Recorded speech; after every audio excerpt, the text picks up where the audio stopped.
네, 지난 주말에 충남의 아파트 지상주차장에서 15종 추돌 사고가 발생했는데요. 운전자가 급발진을 주장하고 나섰습니다.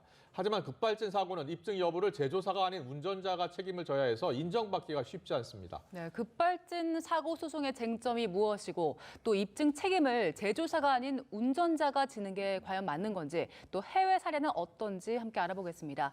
권용주 국민대 자동차 운송 디자인학과 겸임 교수 연결돼 있습니다. 나와 계시지요? 네, 안녕하세요. 네, 안녕하세요. 하나하나 짚어보겠습니다. 먼저 충남에서 발생한 15종 추돌 사고요.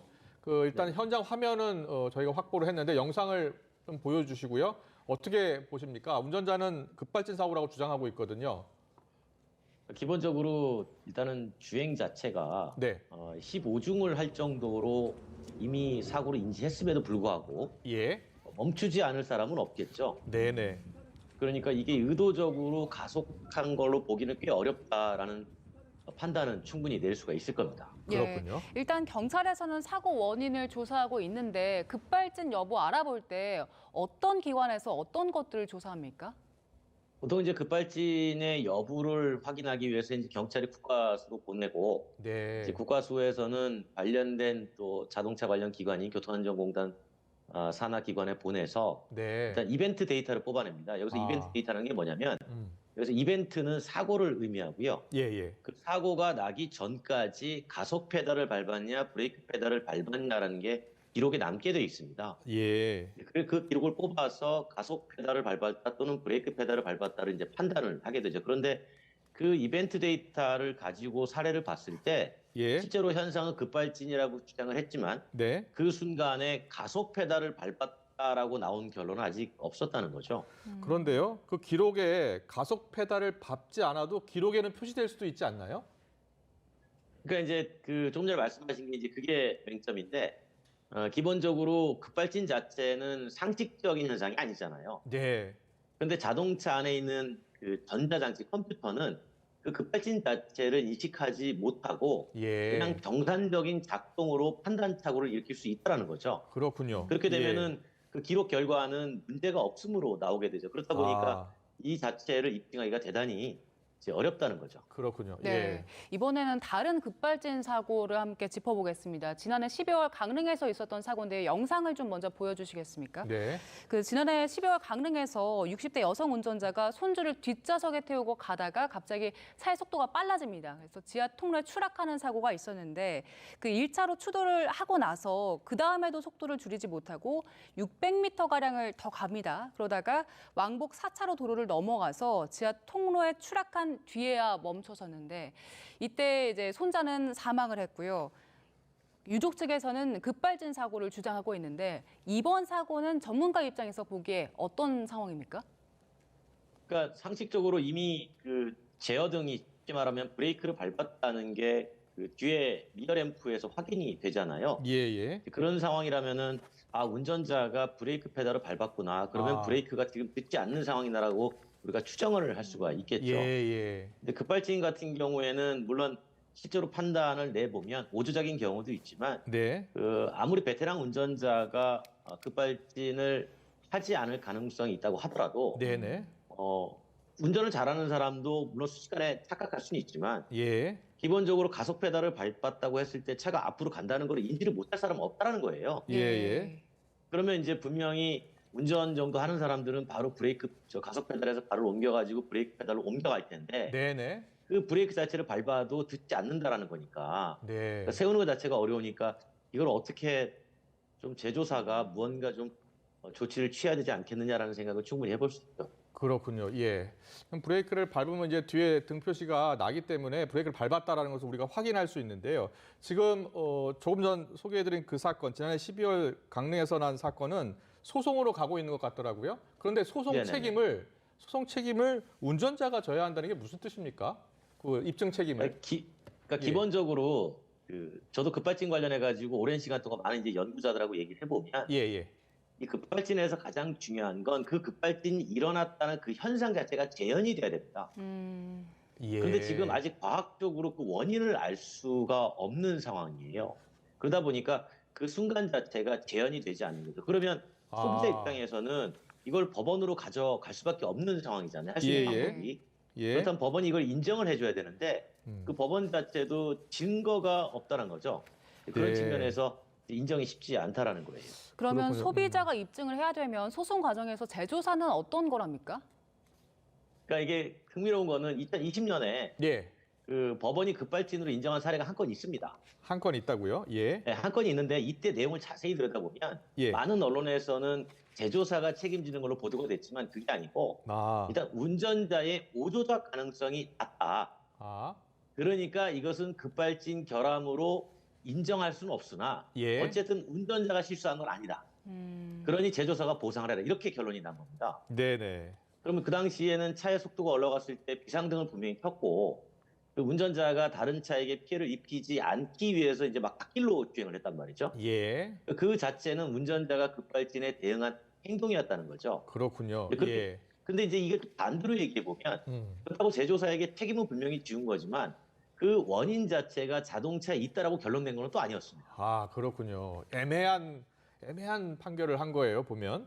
그런데 네네. 지금 많은 이 급발진을 주장하는 소비자들은 제조물 책임법 3조를 바꿔야 한다라고 요구하고 있습니다.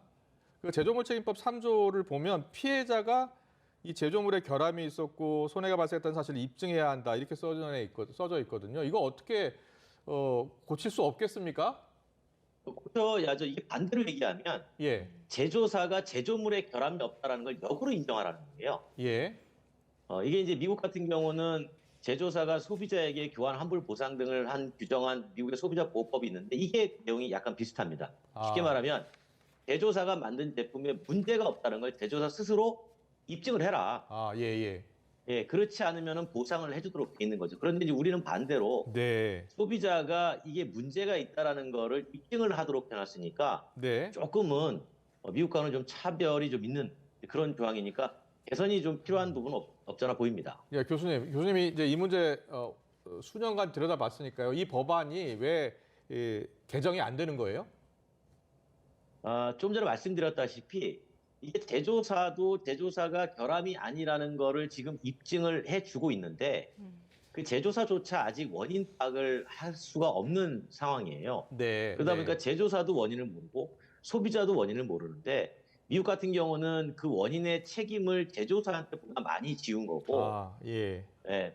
그러다 보니까 이제 그 우리 같은 경우는 그 제조사의 결함을 약간 덜 인정하는 이제 그런 경향이 좀 있죠. 그래서 소비자 보호 조치 차원에서 보면 예. 무언가가 제조사에게 책임을 좀 더 지우는 상황으로 가는 게 맞지 않겠나 이제 그런 생각을 하는 거죠. 그런데 동시에 예.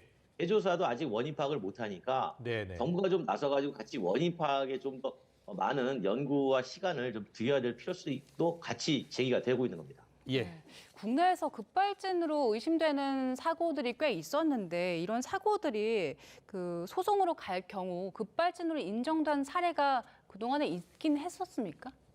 좀 전에 말씀드린 것처럼 이 급발진도 역사가 있어요. 예. 네. 그러니까 예전에 수동 변속기 차종이 많을 때는 급발진이 별로 없었는데 자동 변속기가 등장하면서 급발진 사고가 많이 보고가 되기 시작합니다. 예, 예. 그래서 그때는 이게 운전자가 페달을 조작을 잘 못하는구나. 음. 그래가지고 쉽게 말하면 가속 페달을 밟았을 때와 브레이크 페달을 동시에 밟았을 때 가속 페달이 작동하지 않도록 설계를 바꿨거든요. 네. 그랬더니 많이 줄었습니다. 아.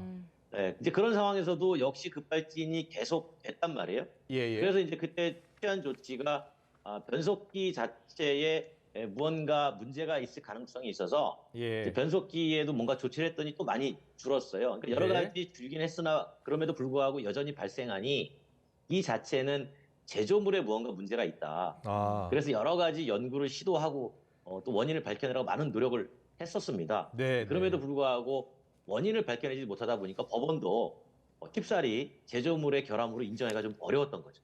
네.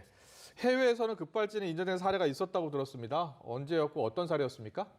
이건 이제 미국에서 토요타가 급발진 일으켰을 때 네. 2012년도에 의회가 나사에다가 원인 조사 의뢰를 합니다. 나사가 연구를 한 거예요. 아. 근데 나사도 그 당시에 실패했습니다. 근데 이거를 미국의 민간 소프트웨어 업체죠. 그 바라고 하는 회사가 30초 동안 급발진 재현에 성공을 해요. 예. 그래서 법원이 이걸 인정을 했던 거고 그때 이제 토요타가 미국의 법무부하고 합의해가지고 1조 2,800억 원 정도 벌금을 합의를 하죠. 어쨌든 30초 동안 의도하지 않은 가속을 제한한 것 자체가 성공을 했기 때문에 그 자체가 이제 증거로서 인정이 됐던 건데 네. 그럼에도 불구하고 토요타는 우리는 소비자를 위해서 보상을 합의한 거지 이 급발진 자체를 인정한 건 아니다. 이렇게 항변을 했었죠. 그렇군요. 예. 예. 교수님 마지막으로 짧게요. 만약에 내 차가 이렇게 급발진 상황에 놓이게 되면 그때 운전자는 어떻게 대처해야 합니까? 시중에는 많은 방법들이 얘기를 합니다. 이를테면 뭐 시동을 끄세요. 예. 그리고 브레이크를 밟고 사이드를 올리고 무언가 조치를 하세요라고 네, 하지만 그 상황이 발생하면 브레이크도 작동하지 않고요. 네. 사이드를 올려도 작동하지 않습니다. 그렇기 때문에 가장 좋은 방법은 결국은 속도를 줄이는 방법인데 자동차에서는 어떤 기기장치도 작동하지 않기 때문에 결국은 무언가 부딪힐 수 있는 것 하지만 피해가 최소화되는 것을 끊임없이 부딪히면서 속도를 줄이는 방법밖에 없는 거예요. 그렇군요. 네, 물론 알겠습니다. 할 수 있는 건 다 하지만 네, 네. 작동 안 하는데 할 수 있는 방법은 운전자가 결국은 본인이 피해를 입으면서 계속 속도를 줄이는 방법밖에 없는 거죠. 그렇군요. 알겠습니다. 전문가 입장에서도 이 급발진이 지금 왜 일어나고 있는지 정확히 제조사도 모른다고 하니까요. 당국 차원에 그리고 제조사가 함께 정확한 원인 파악에 나서야 될 것 같습니다. 여기까지 듣겠습니다. 권영주 국민대 자동차 운송 디자인 학과 겸임 교수와 함께했습니다. 잘 들었습니다. 고맙습니다.